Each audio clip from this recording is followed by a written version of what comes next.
Shavua Tov. Comme on avait parlé la semaine dernière, vous m'avez tous demandé d'enregistrer une vidéo. C'est ce qu'on va faire maintenant. On va essayer de parler de Torah pour que vous ayez un moment pour pouvoir l'écouter. On va parler aujourd'hui d'une chose très spéciale. Il faut savoir que chaque Béné Israël, qu'il soit intelligent, qu'il ait une belle voix pour être un païtan par exemple, a une qualité. Mais il ne faut pas croire que la qualité qu'a cette personne-là, l'autre ne l'a pas. Il l'a, mais sauf qu'elle n'est pas développée comme elle devrait être.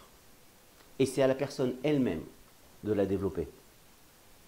C'est-à-dire que si cette personne est intelligente, ou a des façons de réfléchir qui sont différentes, elle réfléchit plus rapidement, alors il ne faut pas croire que la personne qui est à côté n'a pas ces qualités-là. Ou alors elle a une belle voix et elle est officiante dans un Beth Knesset. Il ne faut pas croire que cette personne qui est à côté, qui n'arrive pas, qui a une voix qui est complètement différente et qui n'arrive pas à faire des chants, n'y arrivera pas. C'est complètement faux. C'est complètement faux. La qualité qu'a une personne, qu'elle soit développée chez lui ou pas, il l'a. La seule différence qu'il va faire entre ces deux personnes, c'est que il va mettre l'effort pour développer cette qualité.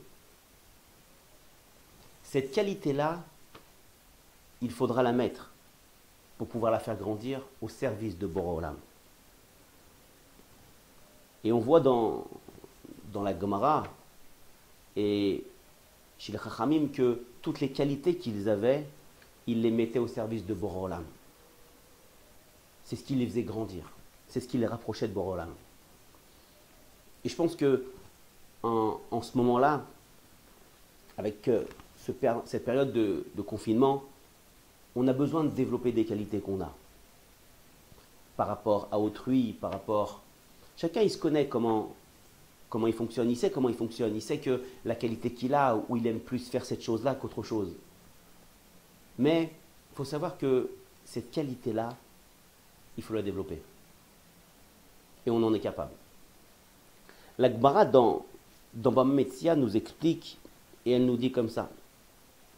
On va comprendre un petit peu comment les bénis Israël avaient, les Chachamim de la Gemara, en l'occurrence Rabbi Yochanan, avait une qualité extraordinaire. Quelle qualité il avait? Il était beau. Il avait une beauté extérieure. Alors, on va comprendre dans cette Gemara comment est-ce qu'il l'a développé, comment il s'est rapproché de Boré Olam avec cette qualité-là. La Gemara nous explique dans Mometsia, dans Daf Pedalet Amud Aleph, et elle nous dit comme ça. Va'amar, mort, il a dit à un monsieur, Shufra de Rav Kahana, mais en Shufra de Rabbi Abaou. La beauté de Rav Kahana ne vaut pas la beauté de Rabbi Abaou. Ça veut dire que Rav Kahana était beau, mais il n'était pas aussi beau que Rabbi Abaou. Mais Shufra de Rabbi Abaou, qui est Shufra de Yaakov Avinu. La beauté de Rabbi Abaou n'était pas comme la beauté de Yaakov Avinu qui était encore plus beau. Mais Shufra de Yaakov Avinu, mais en Shufra de Adam Arishon. La qualité de Yaakov Avinu ne valait pas encore la beauté de Adam Arishon. La Gemara, c'est ce qu'elle nous emmène dans un enseignement ici pour nous dire ça. La Gemara continue, elle pose la question, et elle dit, si Rabbi Yochanan, puisque c'est la Gemara qui parle à ce moment-là, et elle dit, mais Rabbi Yochanan, la Gemara n'en parle pas. Elle ne le compare pas dans cet enseignement-là. C'est ce qu'elle pose la Gemara comme question. Veilou Rabbi Yochanan, lo kachashivle. La Gemara elle dit que il n'est pas comparé dans cette braïta, dans cet enseignement. La Gemara a dit non, c'est tout à fait normal qu'on ne peut pas le comparer à Rav Kahana, à Rabbi Abaou, à Yaakov et à Adam Arishon. Pourquoi? Parce que Sha'ané Rabbi Yochanan. Rabbi Yochanan, il avait une différence par rapport à eux. Des Khadarat Panim, lo avele. Il n'avait pas de barbe. Rabbi Yochanan n'avait pas de barbe. Alors il ne peut pas se comparer avec les Chachamim qu'on a vus jusqu'à maintenant. Mais par contre, il avait une beauté. Et cette beauté-là, il l'a mis au service de Boré Olam. En fait, chaque qualité qu'un béné Israël il a la possibilité, s'il le veut, de la mettre au service de Boré Olam pour la faire grandir et pour se rapprocher de Boré Olam. Et comme j'ai dit tout à l'heure, même si elle n'est pas développée, cette qualité-là, et qu'il voit une qualité chez son ami qui est plus développée que lui, alors c'est à lui de la développer, et il pourra. Et il aura du mérite sur ce qu'il va faire pour arriver au niveau où il veut arriver. La Gemara explique, elle raconte une histoire, et elle dit, « Rabbi Yochanan, avait azil veyativ ashare des dvila. » Il était assis, il s'asseyait devant la porte du mikvé. Le mikvé des femmes. Il s'asseyait comme ça, là-bas. Amar, il disait, qui salkan benot Israël, midvilat mitzvah, quand les femmes d'Israël, elles vont venir pour faire la mitzvah de se tremper au mikvé. Liv gerobi, elles vont me voir. Qui ahi et elles vont me regarder. Et automatiquement, quand elles vont me regarder, Béné, Shafir Kavati, leurs enfants, ils vont me ressembler. Pas dans la beauté, mais dans les qualités. Gamire Oraita Kavate. Ça va être des enfants qui vont étudier la Torah comme moi. Comme ça, elle dit la Gemara. Il a mis sa beauté au service d'Akadosh Baruch Hu. Comme ça, la Gemara explique.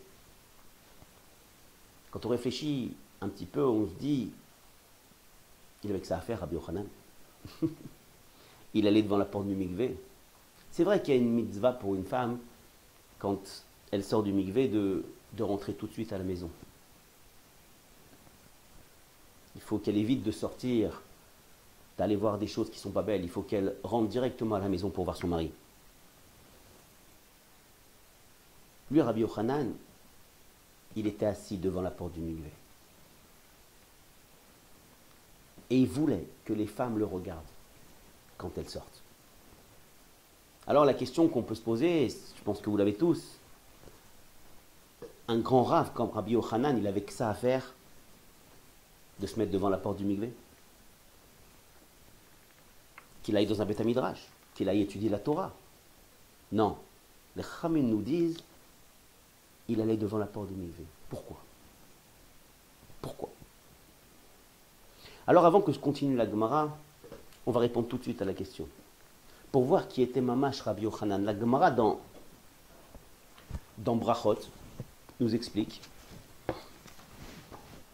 La Gemara nous explique dans Brachot que Rabbi Yochanan était quelqu'un de très spécial. Très très spécial, les Chachamim nous expliquent. La Gemara raconte que Rabbi Yochanan avait 10 enfants, 10 garçons.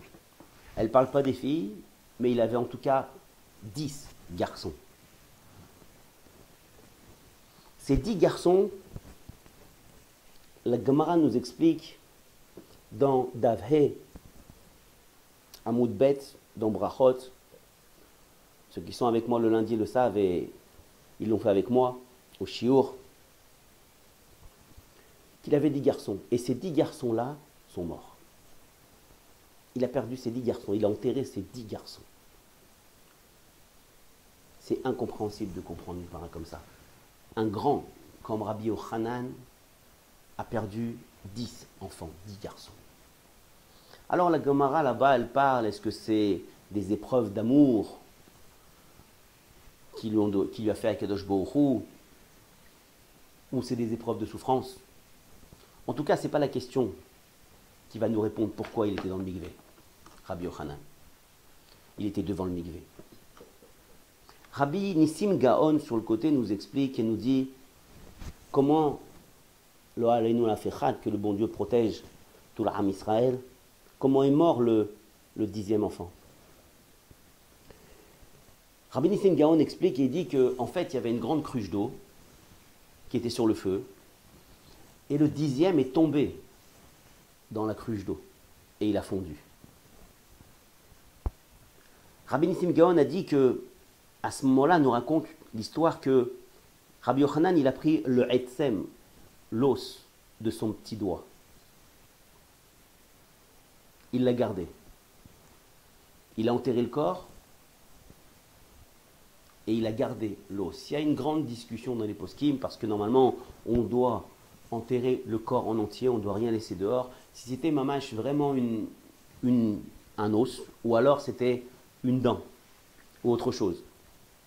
Mais en tout cas, si on suit l'avis de Rav Nissim Gaon, c'était un os. Les Baal et Tosfotim, les commentateurs de la Gemara nous expliquent dans Brachot, et nous disent que, qu'est-ce qu'il faisait avec cet os-là? Il allait, quand les gens de sa ville étaient endeuillés, il allait les voir. Et Nachem et Ta'avelim, il allait les consoler. Et il arrivait, il voyait l'endeuillé, il lui disait « T'as perdu qui ?»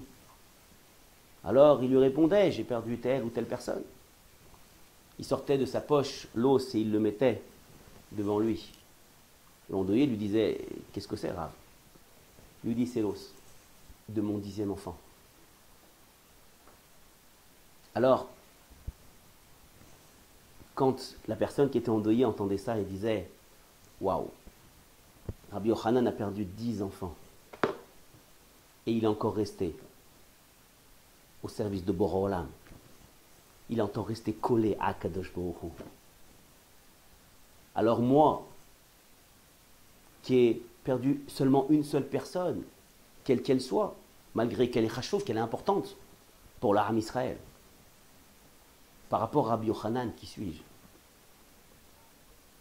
Que lui, il a enterré 10 enfants. Alors on comprend maintenant, quand on voit ça, on comprend la Gemara dans Mometia. La Gemara dans Mometia qui nous explique pourquoi est-ce qu'il allait devant le mikvé. Tout simplement pourquoi? Parce que les enfants, quand les femmes le regardaient, quand elles sortaient du mikvé, elles pensaient comme si c'était, en fait, comme si, lui, il pensait en fait comme si c'était ses enfants qu'il était en train de donner. C'était ses enfants, comme la Gemara nous dit, Bene, Shapir, Kavati, les enfants, ils vont avoir un petit peu les mêmes midot que moi, les mêmes qualités. Gamire ou Aïta, Kavati, ils vont avoir envie d'étudier la Torah. Et là, on en vient à ce qu'on a dit au début du shiur, que quand on a une qualité, on doit la mettre au service de Boré Olam. Que ce soit une ou plusieurs qualités. Alors la Gemara explique, et elle pose la question. Amrou les Rabbanan, ils lui ont posé la question et ils lui ont dit, l'homme il t'a fait mort, ma'aïn bisha. Tu n'as pas peur de la inara? Tu n'as pas peur que les femmes te regardent et te trouvent vraiment beau et malheureusement tu vas avoir le mauvais œil sur toi? Ça peut être dangereux. Amar Léo, il leur a dit, Misera de Yosef, Karatina, Velo Shalta be Enabisha.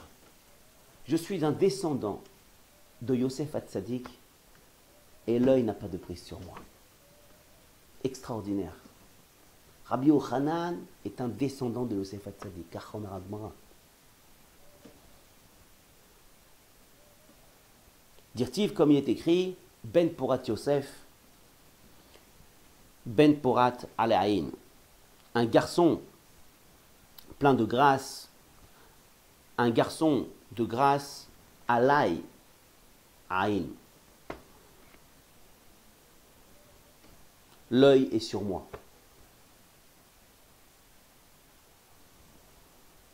Va'amar Rabbi Abaou. Il a dit Rabbi Abaou, Al tikre,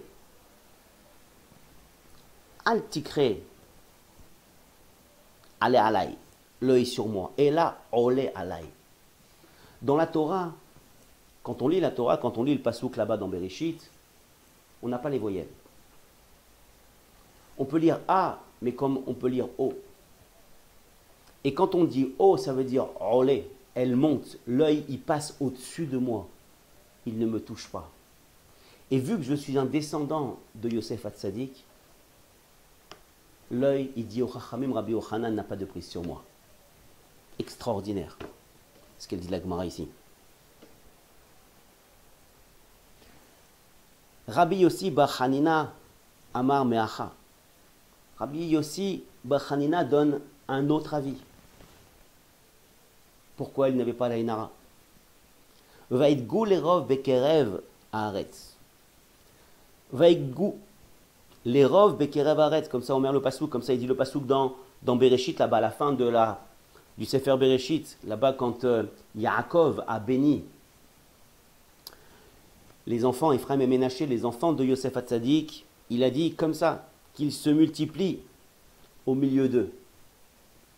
Ma dagim shebayam ma'im echasimotam ve'en aïn sholtet ba'em.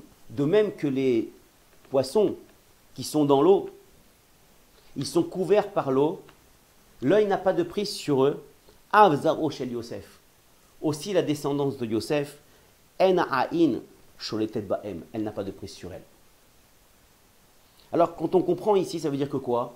Ça veut dire que de la même façon que les enfants de Ephraim et Ménaché, ils vont se multiplier, ils vont se mêler aux autres personnes, alors ils vont être mélangés à d'autres personnes, c'est comme s'ils étaient cachés. Comme les poissons qui sont couverts par l'eau. Malgré que, on peut expliquer comme ça la Gemara. La Gemara explique comme le sens simple, on pourrait expliquer autrement. Les Chachamim expliquent que quand on va dans la mer et qu'on regarde les poissons, quand on est dans l'eau, quand on regarde le poisson, alors on peut prendre son doigt et regarder où je regarde. Et vous allez voir que là où vous allez regarder, le poisson ne se trouve pas à cet endroit-là. Il se trouve à côté. L'eau fait un effet d'optique. On a l'impression qu'en fait on regarde le poisson dans l'eau, mais c'est faux. On regarde à côté. C'est ça qu'il veut dire ici. De la même façon que quand on croit qu'on regarde une personne, en fait on ne la regarde pas. On regarde à côté. C'est la comparaison qu'il a voulu faire ici Rabbi Yossi bar Hanina. Il a dit de la même façon que le poisson, quand tu crois regarder le poisson dans l'eau et tu penses qu'il est à l'endroit où tu regardes, c'est faux. Il n'est pas là. Il est autre part. Il est juste à côté. Pareil le Béné Israël, le fait qu'il est mêlé dans le peuple, dans tous les peuples, alors on a l'impression qu'on les regarde, mais on ne les regarde pas. On regarde à côté. Et la Inara n'a pas de prise.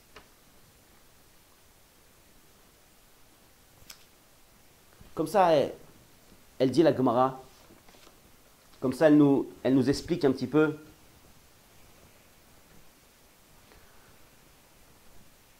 le principe de la Inara. On va développer ce système-là. On va développer cette chose-là parce que, Baruch Hashem, comme on dit, il faut savoir que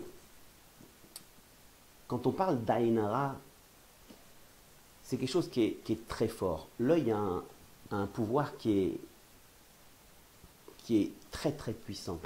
Et on ne peut pas s'imaginer comment l'œil peut détruire des choses. Une mère peut détruire ses enfants si elle parle trop d'eux. Quand quelqu'un il regarde une autre personne, mais il n'a pas d'intérêt personnel, il ne le regarde pas parce qu'il a envie de ce qu'il a, pas du tout. Il regarde tout simplement une personne comme ça, et le fait, même s'il regarde cette personne comme ça, il peut engendrer que ça va faire des dommages chez lui. C'est un phénomène qui est extraordinaire et que c'est pour ça qu'il faut éviter de regarder n'importe quoi, d'avoir envie de regarder une personne. Parce que des fois, on peut causer le dommage, on crée un malhar qui va monter Bachamaïm et qui va en fait être un accusateur pour la personne qui l'a regardé. Et ça peut être très très dangereux. Donc il faut faire très attention. Les Chachamim donnent un pitaron, donnent une porte de sortie hein, pour lutter contre cela. Et c'est la Gemara dans Brachot, pour en revenir dessus, la Gemara dans Brachot explique là-bas dans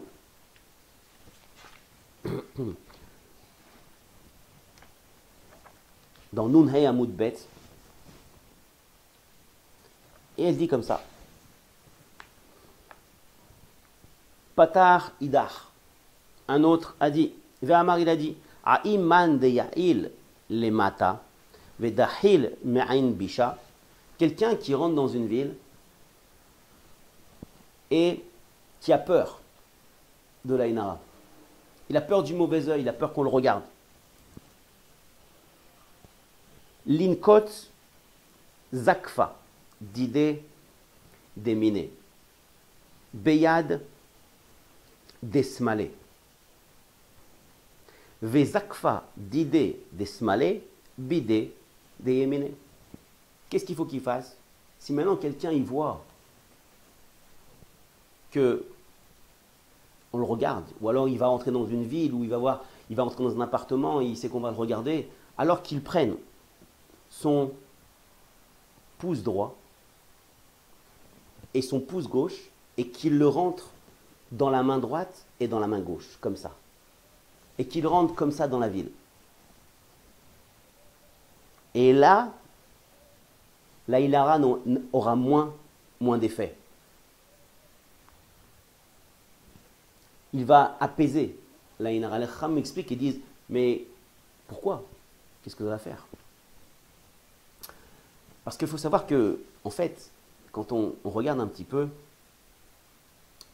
chaque lettre de l'alphabet a une valeur numérique. Le Aleph, c'est le 1, le Bet, c'est le 2, le Gimel, c'est le 3, le Dalet, c'est le 4, le He, c'est le 5, le Vav, c'est le 6, et ainsi de suite, jusqu'à Yud qui est 10. 10, une fois qu'on arrive à Yud, on va passer de 10 en 10. Le Yud, c'est le 10, le Chaf, c'est le 20, et ainsi de suite. Maintenant, comment j'écris Yad, une main? Une main, j'écris Yud, Dalet. C'est Yad. C'est une main. Maintenant, la valeur numérique de Yad, qu'est-ce que c'est? C'est 10, puisque c'est Yud, et 4, donc c'est 14. 14, c'est ma main. Comment est-ce que je sais ça? Parce que dans la main, j'ai 14 phalanges. 1, 2, 3, 4, 5, 6, 7, 8, 9, 10, 11, 12, 13, 14. C'est une main. Mais j'ai deux mains. Donc, 14 plus 14, 28. 28, c'est la gammatriale de Kohar. Kohar s'écrit Chaf, Het. Chaf, c'est la lettre qui vient après le Yud, qui est 10, donc c'est 20. 20, le Het, c'est 8, ça fait 28. 28, c'est Kohar. Kohar, c'est la force. Quand je lie mes mains ensemble avec les pouces, je fais comme un bouclier de Kohar qui va lutter contre cette Aïnara-là. Et l'Aïnara que la personne va avoir va être diminuée. Ça, c'est la force. Ça, c'est le pitaron que le Chacham explique dans la Gemara dans Brachot. Maintenant, la Gemara continue et elle dit Ve'i dahil me'ena bisha. Et si maintenant il a peur de son propre Aïnara, son propre Aïnara, il a peur. Qu'est-ce qu'il fait? Dile le hizé à tarfa des nahira des smale.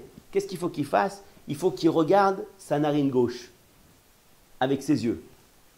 Alors, On va se poser la question, à quoi ça sert? Comment c'est possible? Tout simplement parce que la gauche, il faut savoir que c'est quelque chose qui est faible, qui a une faiblesse. Gauche, ça vient de small, de faible. C'est pour ça les Chacham expliquent qu'on évite d'appeler ses enfants par Shmuel ou un autre prénom qui soit small parce qu'il y a une faiblesse dedans. Donc, vu qu'il y a une faiblesse, déjà, quand la personne a peur de se porter elle-même la inara parce qu'elle se sent belle quand elle sera dans la glace ou elle porte des beaux vêtements ou autre chose. Maintenant, quand elle regarde sa narine, la narine, qu'est-ce que c'est? En fait, tout cet endroit-là, tout autour du nez, d'après le Shulchan Aruch, il faut éviter de toucher. Pourquoi? Parce que quelqu'un qui touche cet endroit-là, c'est un peu un endroit qui est répugnant. C'est quelque chose qui est répugnant. Il doit aller se laver les mains. Donc, quelqu'un qui va regarder sa narine gauche, qui est déjà faible, et qui est une narine en plus, alors il ne va pas se trouver si beau que ça. Il va se trouver des petits défauts. Donc, son œil sur lui va être différent. Il ne va pas se trouver si beau que ça. C'est pour ça que la Gemara explique et elle dit que quelqu'un qui a peur de se porter la inara, qu'est-ce qu'il fait? Il se regarde la narine gauche. La meilleure solution, mes amis, pour finir avec ce sujet-là, la meilleure solution pour comprendre de quoi on parle ici, c'est de ne pas parler. Le dicton que tout le monde connaît, vivant heureux, vivons cachés, c'est pas marqué chez les goïms. C'est marqué dans le Torah. Moins tu vas parler, plus tu auras la bracha. Et c'est comme ça que ça fonctionne. L'aïnara sur une chose, quelqu'un qui achète une maison, quelqu'un qui achète une voiture, quelqu'un qui achète un habit, il n'a pas besoin de le dire. Il n'a pas besoin de le répéter. Si les gens s'aperçoivent, alors on les laisse s'apercevoir, mais le moins possible je parle. Pourquoi? Parce que plus je vais dévoiler cette chose, et plus la bracha va être aussi dévoilée.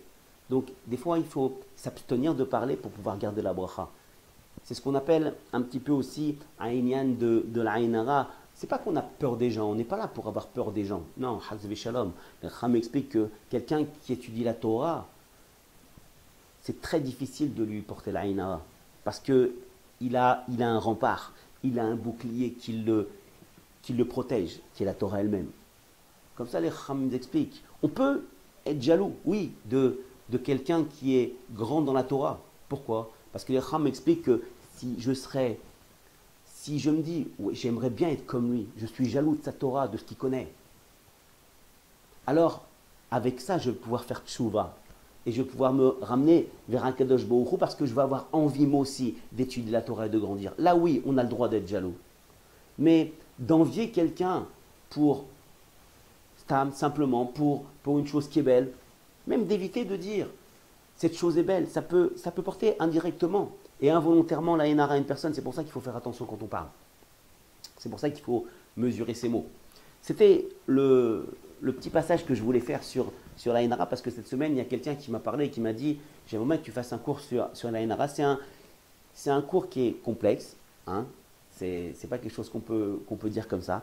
Mais bon, j'espère que j'ai répondu à sa demande. On va, pour finir ce shiur, je vais vous parler de quelque chose. En ce moment, on est tous confinés chez nous. Et les Chacham m'expliquent, et c'est ce que je disais ce Shabbat-là, j'expliquais qu'il y a des choses à faire. Il y a des choses à faire. Comme il a dit le Rav Yitzhak Yosef, que notre maison doit être un Beth Midrash. Même si on est seul, c'est notre maison qui est le Beth Midrash où on doit étudier la Torah. Il faut comprendre que ce virus-là, il y a des choses pour lutter. Il y a des choses pour se battre. Alors, j'expliquais, parce que Baruch Hashem, tout est marqué dans notre Torah, et on le voit, on a une bracha qui s'appelle la bracha de Hashayatzar. Qu'est-ce que c'est que la bracha de Hashayatzar? La bracha de Hashayatzar, c'est une bracha que l'on fait à chaque fois qu'on sort des toilettes. On sort des toilettes, que ce soit pour les petits besoins ou pour les gros besoins, on sort des toilettes, on se lave les mains, si on peut prendre un keli, c'est encore mieux. On doit se laver les mains 3 fois. 1, 2, 3, 4, 5, 6. 3 fois sur chaque main. Et une fois que j'ai fait Netilat, je fais une bracha qui s'appelle Ashayatzar. Je vais vous la lire cette bracha parce que cette bracha, elle est extraordinaire. Elle est extraordinaire et elle a des secrets, des grands secrets.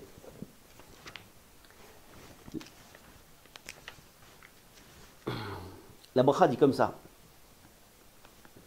Baruch ata Hashem. Béni, toi, Kadosh Baruch Hu, sois béni. Elokenu melech haolam. Elokenu melech haolam. Hashem, roi du monde. Asher yatzar et adam bechochma. Que toi tu as yetzaer, tu as formé l'homme bechochma, avec de la chochma. La Gemara explique et elle dit, mais quelle chochma?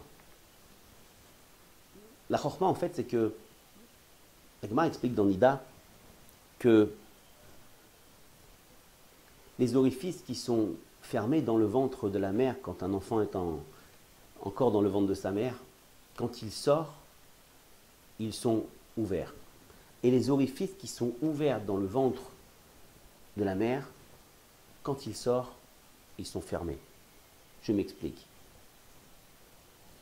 Le nombril, dans le ventre de la mère, il est ouvert. Quand il sort, il est fermé. Les yeux, les narines, les oreilles, la bouche. Quand ils sont dans le ventre de la mère, ils sont fermés. Quand il sort, il s'ouvre. Et la chokhma de cela, qu'est-ce que c'est? Les Chacham expliquent, et c'est le Shulchan Aruch qui explique comme ça. Il dit, vous prenez une gourde, ou vous prenez un sac en plastique, vous mettez de l'eau dedans. Quand vous allez faire un trou, l'eau, elle va couler. Normal, j'ai fait un trou, ça coule. L'homme, il est différent. Malgré que j'ai de l'orifice, si je me retourne ou si je me couche sur mon lit, ça ne coulera jamais de mes oreilles, de mon nez ou de ma bouche, le sang que j'ai à l'intérieur. C'est ça la chokhma d'Akadosh Baruch Hu. C'est que même quelque chose qui est fermé et qui est ouvert ne s'écoule pas à l'extérieur. Extraordinaire. Ça, c'est la chokhma de Boré Olam. Uvara vo nekavim nekavim. Et il a fait des nekavim. C'est quoi des nekavim? Des creux. Des creux comme les intestins, comme le cœur. Chaloulim, chaloulim. Et il a fait des orifices. Les oreilles, le nez, la bouche. Galoui veyadoua. Il est dévoilé et su devant l'ifne kise kevodecha, devant le siège de ton kavod, Akadosh Baruch Hu, chez imistatem echad be'em, que si, par malheur, chas v'shalom, ça se bouche, si un des orifices se bouche, imaginez, chas v'shalom, qu'une personne, elle ne puisse pas aller aux toilettes. O im ipater echad me'em, ou alors, ça s'ouvre. Un trou dans les intestins, chas v'shalom. Et Efchar, cette personne-là ne pourra pas vivre même 1 heure. C'est-à-dire qu'elle n'arrivera même pas à vivre 1 heure. Chaz v'shalom. Baruch ata Hashem, Rofé chol basar ou mafli la'asot. Rofé, le médecin, kol basar de toute chair, ou mafli la'asot, et des splendeurs, il fait. Quand on lit cette bracha-là, on voit mamash vraiment le maaseh de Boré Olam, comment il fonctionne. On voit comment il travaille. Là, cette bracha-là te donne une aftacha, te donne une promesse. Rofé kol basar. Le médecin de toute chair. Extraordinaire. Extraordinaire une bracha comme ça. On va voir ce qu'ils disent les Chachamim, mais vous allez comprendre où je vais en venir. Les Chachamim disent que à chaque fois que je vais faire cette bracha-là, à chaque fois que je vais faire, regardez ce qui dit le Kaf HaChaim. Le Kaf HaChaim, c'est c'est Rav Chaim Sofer, un grand kabbaliste, un grand posek halacha aussi. Il dit comme ça. Yesh brachazo, bebrachazo, sodot veremazim amukim. Il y a des secrets et des allusions amukim profondes. Ve'aomer bekavana, et quelqu'un qui va la dire avec kavana, ça veut dire quoi? En se concentrant sur chaque mot. Parce que cette bracha-là, même s'il ne sait pas la faire en hébreu, parce qu'il ne sait pas lire ou autre chose, il peut même la faire en français. Segula gdola. C'est une ségoula. C'est un remède. Me'od l'amshir refoua. Pour continuer dans la guérison. Extraordinaire.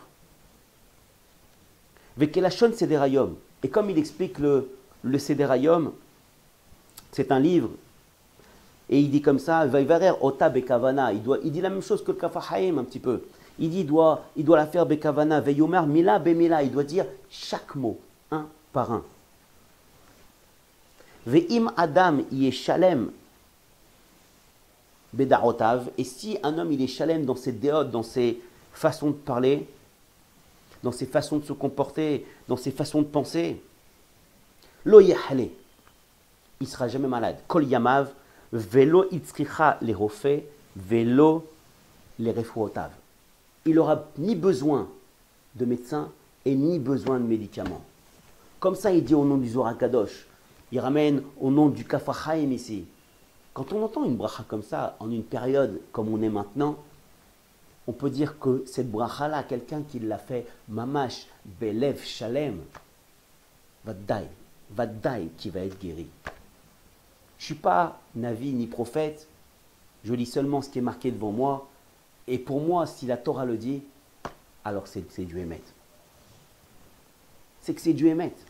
Donc, vu qu'on est à la maison, on a le temps de se concentrer, on a le temps de sortir des toilettes, de faire netilat, de prendre un kéli, de faire la bracha, d'ouvrir le livre même s'il faut, et de lire cette bracha bekavana. Et c'est certain que pour n'importe quoi, Akadosh Baruch Hu, ce sera mon refait. Et il donne une promesse ici, que j'aurai ni besoin de médecins, ni besoin de médicaments. Extraordinaire. Extraordinaire. Alors quand on entend ces choses-là, mamash, on a compris comment ça fonctionne. On a compris comment ça fonctionne. On a compris qu'en fait, la Torah, elle nous donne une adracha. Une adracha, comment se comporter, comment avancer, comment se conduire. Quand on apprend et on ouvre les livres, et on a le temps en ce moment d'ouvrir les livres, on pose un petit peu nos téléphones, on arrête un petit peu avec la télé, et je peux vous dire que on ouvre les livres et on commence à réfléchir, parce qu'il n'y a pas une personne qui n'a pas un livre à la maison pour étudier. Il n'y a pas une personne, tout le monde maintenant a des livres, on peut se poser 5, 10 minutes, un quart d'heure, 1 heure, si ce n'est pas plus, pour pouvoir essayer de se rapprocher de Boré Olam, parce qu'avec une fête qui arrive, comme la fête de Pessah qui est la fête de la Géoula, comme les Chacham m'expliquent, comme on voit dans la paracha, que Moshe Rabbeinu, quand il était en Midian là-bas, il était chez son beau-père Yitro. Yitro lui avait demandé, quand il est arrivé là-bas, de s'occuper de ses troupeaux. Et là-bas, il a vu un buisson. Tout le monde connaît l'histoire. Un buisson. Pourquoi un buisson? Les Chacham m'expliquent. Parce qu'un buisson s'appelle un séné. Un séné en hébreu, quand on prend les lettres, ça fait Nes Hachem. Pour quel mois? Pour le mois de Nissan. Dans le mois, il y a le Nes. Où a été donnée la Torah? Et je n'ai pas à vous l'apprendre. Sur le Har Sinaï. En fait, Har Sinaï, c'est un groupement de montagnes. Mais on dit Har Sinaï parce que dans le mot Sinaï, il y a Nes Akadosh Baruch Hu. Alors, pour finir, on peut dire qu'une seule chose, c'est qu'Akadosh Baruch Hu, si après Pessah, on n'a pas vu de Nissim, c'est qu'on n'a pas encore été méritant. Et qu'Akadosh Baruch Hu nous aide, nous